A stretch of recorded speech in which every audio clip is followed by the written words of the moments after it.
Well, as I mentioned early this morning, an armed man was arrested near the home of Supreme Court Justice Brett Kavanaugh.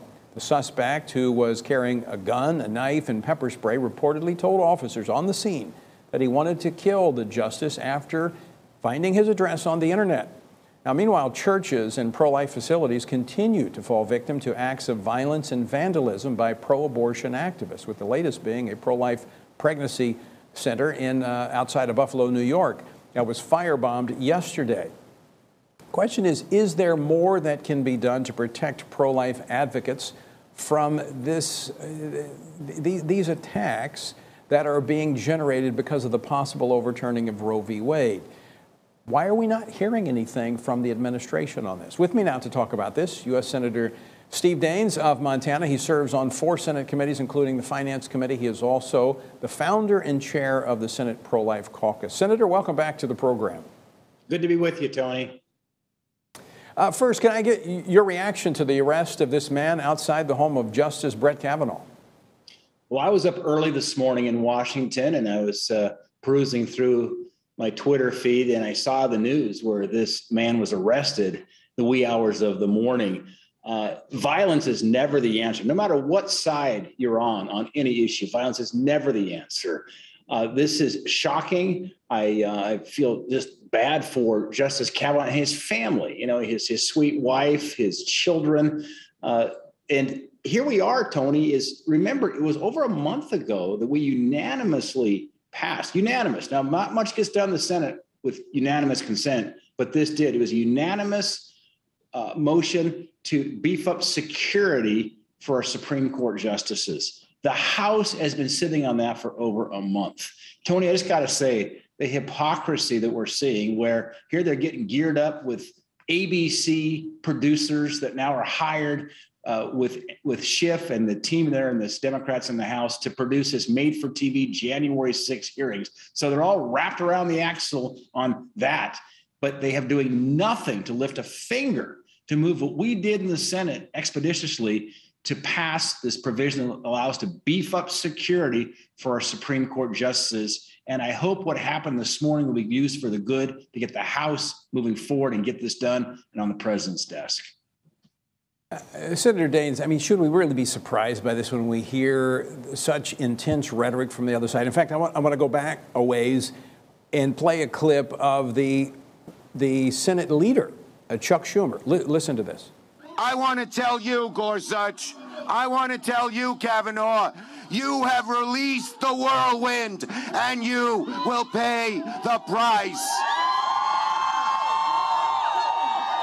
You won't know what hit you if you go forward with these awful decisions. I mean, any surprise that there are lunatics out there that act on this type of rhetoric? Not at all, Tony, and that's exactly why that leak occurred from the Supreme Court on the Alito opinion, because it's an attempt to intimidate the Supreme Court to change their minds. Frankly, it's sickening. When I see those comments from Schumer, it's sickening, because you are exactly right. There are deranged people in our country who will hear that and be motivated to take violent action. And we've got to take the temperature down in this moment of our history. And I think what Alito wrote in that draft opinion is so well written, so well argued in terms of his arguments. And that's why I just wish both sides just look at the facts and look at the legal opinion versus this craziness of wanting to intimidate and perhaps harm Supreme Court justices. But Senator, you know as well as I do that facts are not what drive policy in Washington, D.C. We're seeing that play out right now with the gun control debate that's taking place. Look, it's a tragedy what's happened. But we're not looking at the facts. We're not looking at what is it that's in the heart of these young people that prompt them to do these types of heinous acts. We're talking about the instruments in their hand, not the void in their heart. And so we're pulling up people and making them recount tragic stories. It's all based on emotion, but not the facts that gun control doesn't work. I mean, we can see that. We see in Washington, D.C., some of the strictest gun controls laws in the country. But yeah, we had a gunman come in and shoot one of our people. That's not the answer. Tony's not the answer. And what's being lost, I think, in this discussion, what happened, the tragedy, Uvalde, Texas, is remember that school resource officer that's supposed to be on the post would have been there to defend those children, was not there. Tony, imagine for a moment here in Washington, D.C., what if we had a couple Capitol police officers who decided to abandon their post and left a door open, and some crazed gunman came into the U.S. Capitol and started to shoot? We would not be jumping to gun control. We'd be talking about what needs to be done to make sure that those Capitol officers were at their posts defending the Capitol. Why isn't there more discussion about what happened with that school resource officer, what we need to do to harden our schools? Listen, we've raised 4 children. They've attended the schools back in Montana.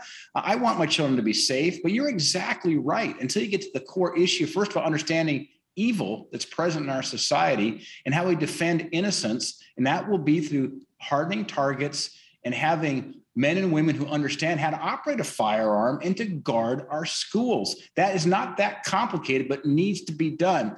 And let's not forget, my good friend, Dr. Oz Guinness, talks about the importance of virtue to have freedom. Yeah. Back to your point, Tony, on the depravity of man and the emptiness of the heart and the darkness of the heart of man. You can't have freedom without virtue. And you can't have virtue without faith. It's that triangle. The golden triangle. That is so important. And we need to elevate that discussion in our country, because the issues faced in our nation are bigger than just laws. The rule of law and the Constitution only work when you have virtue and true freedom of the people. And we need to force that conversation. We need to force those that have the levers of power right now, the Democrats, the Biden administration, Chuck Schumer, to have that conversation. Because you're absolutely right. Until we have that conversation, we're only going to be dealing with the symptoms and putting Band-Aids on a much bigger problem in our nation.